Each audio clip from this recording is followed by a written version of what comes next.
লা হাওলা ওয়ালা কুওয়াতা ইল্লা বিল্লাহ বললে কি হয় জানলে আপনি অবাক হয়ে যাবেন। এই লা হাওলা ওয়ালা কুওয়াতা ইল্লা বিল্লাহ ফজিলত সম্পর্কে নবীজি সাল্লাল্লাহু আলাইহি ওয়াসাল্লাম নিজে বলে দিয়েছেন। আবু দাউদ শরীফের হাদিস, তিরমিজি শরীফের হাদিস, তিরমিজি শরীফের 3464 নম্বর হাদিসের ভিতরে রয়েছে। এই বাক্যটা হচ্ছে জান্নাতের ভান্ডার, এটা হচ্ছে একটা গুপ্তধন।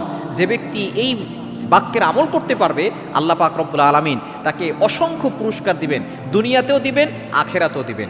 লা হাওলা ওয়ালা কুওয়াতা ইল্লা বিল্লাহিল আলিয়্যিল আযীম। কোনো ব্যক্তি যদি 100 বার ফজরের নামাজের পরে পড়তে পারে, এরপর যদি আল্লাহর কাছে দোয়া করে, আল্লাহ পাক রব্বুল আলামিন তার সকল দোয়াগুলো অ্যাকসেপ্ট করে নেবেন, কবুল করে নেবেন।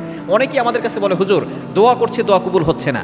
আপনি যদি এই লা হাওলা ওয়ালা কুওয়াতা ইল্লা বিল্লাহিল আলিয়্যিল আযীম 100 বার পরে দোয়া করতে পারেন, আপনার দোয়াগুলো আল্লাহ কবুল করবেন। আপনি অভাবে পড়ে গেছেন, আপনার অভাব দূর হচ্ছে না, আপনার রিজিকের অভাবের ভিতরে পড়ে গেছেন, এই অভাবের জন্য যদি আপনি লা হাওলা ওয়ালা কুওয়াতা ইল্লা বিল্লাহিল আলিয়্যিল আযীম পড়েন, আল্লাহ তাআলা আপনার অভাব দূর করে দিবেন। বিপদে পড়ে গেছেন, আল্লাহ তাআলা বিপদ দূর করে দিবেন। আমরা অনেক সময় কঠিন বিপদে পড়ে যাই, মারাত্মক ঝুঁকির ভিতরে পড়ে যাই। এই বিপদ থেকে উদ্ধার করার জন্য আশেপাশে কোনো মানুষ খুঁজে পাওয়া যায় না। মনে হয় এমন কঠিন বিপদে পড়েছি, সাগরের মাঝখানে পড়ে গেছি, বাঁচানোর জন্য আমাদের আশেপাশে কেউ নাই।